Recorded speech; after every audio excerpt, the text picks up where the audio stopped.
Good morning. Actually good morning না, good afternoon, কারণ ব্লগটা 2টোর সময় স্টার্ট হয়েছে।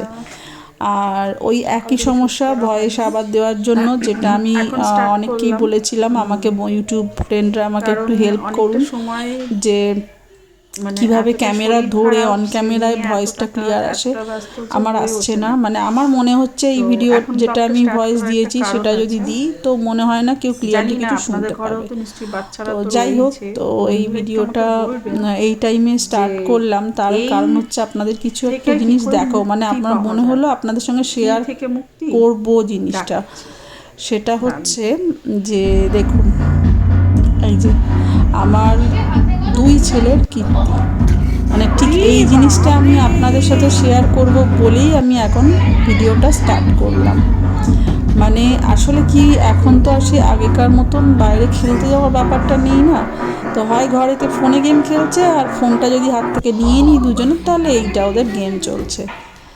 মানে দুজনের এই সারা দিনের এই কীর্তিকলাপ এতে মাঝে মাঝে লেগেও যাচ্ছে, হয়তো তাতেও কাঁদছে, আবার ঠিক হয়ে যাচ্ছে, 2 ভাই যা হয়। তো মেনলি এটা দেখানোর ছিল। আর তার সাথে আমি ডেইলি ব্লগ করতে, মানে সকাল থেকে যেটা অনেকে শ্যুট করে, তো আমিও সেটা চাইছি, কিন্তু করে উঠতে পারছি না। তার কারণ আমি ঠিক বুঝতে পারছি না ব্যাপারটা কীভাবে শ্যুট করব, কীভাবে টাইম ম্যানেজ করব। কারণ সকালবেলাটা দুজনের স্কুল থাকে, টিউশন থাকে, এই সমস্ত কিছুটা কি করে ম্যানেজ করে মানে শ্যুটটা করব বুঝতে পারছি না। কারণ ফোনটা ধরার কেউ নেই শ্যুট করে দেওয়ার, করলে সেটা আমাকে করতে হবে। আচ্ছা, আমি যদি এবার স্ট্যান্ড দিয়ে করি, তাহলে স্ট্যান্ডটাকে নিয়ে নিয়ে কোথায় কোথায় ঘুরবো। এবার এত তাড়াহুড়ো থাকে যে স্ট্যান্ডটাকে নিয়ে ঘোরারও টাইম পাই না।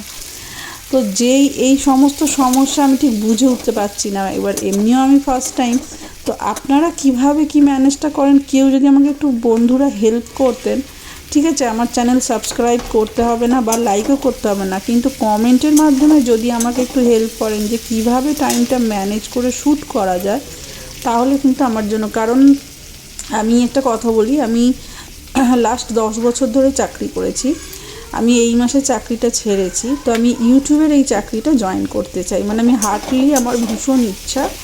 কারণ অফিসিয়াল যারা জব করেছেন তারা তো বুঝতেই পারবেন যে অফিসে কত লোকজন থাকে, একটা গল্প আড্ডা, কাজ তো থাকে, কাজের সাথে গল্প আড্ডা সব কিছু নিয়ে ভীষণ একটা কিন্তু ভালো লাগার জায়গা থাকে। তো এখন সেই জায়গা থেকে স্টপ হয়ে গিয়ে টানা 10 বছরের অভ্যেস। তো আমিও চাইছি এখন এই চাকরিটা করলে আমার মনে হচ্ছে আমি একই রকমভাবে সেই অফিসিয়াল জায়গা থেকে ভালো থাকবো, মানে আমি ভালো থাকতে চাই আর কি। তো জানি না ঠিক গুছিয়ে বলতে পারছি কি না। তো এই হচ্ছে ব্যাপার, যেটা আমি মেন্টালি যে ফ্রি থাকতাম, একটা হয় না, যত যাই হোক অফিস চলে গেলে মনে হতো হ্যাঁ ঠিক আছে ভালো আছি। তো আপনাদের সাথে গল্প করে বা আপনাদের সাথে একটা ফ্যামিলি ক্রিয়েট করে আমি একই রকম ভালোটা থাকতে চাই, এটাই আমার বলার ছিল। আর আপনাদের সাথে কথা বলতে বলতে ওদের জন্য টিফিন রেডি হয়ে গেছে, তো টিফিনটা বাচ্চাদের দিয়ে দিই।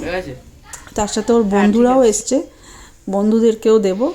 এই যে সবাই খাওয়া স্টার্ট করে দিয়েছে। আর আমার ভিডিওটায় কিছু ভালো লাগলে প্লিজ লাইক শেয়ার কমেন্ট করুন।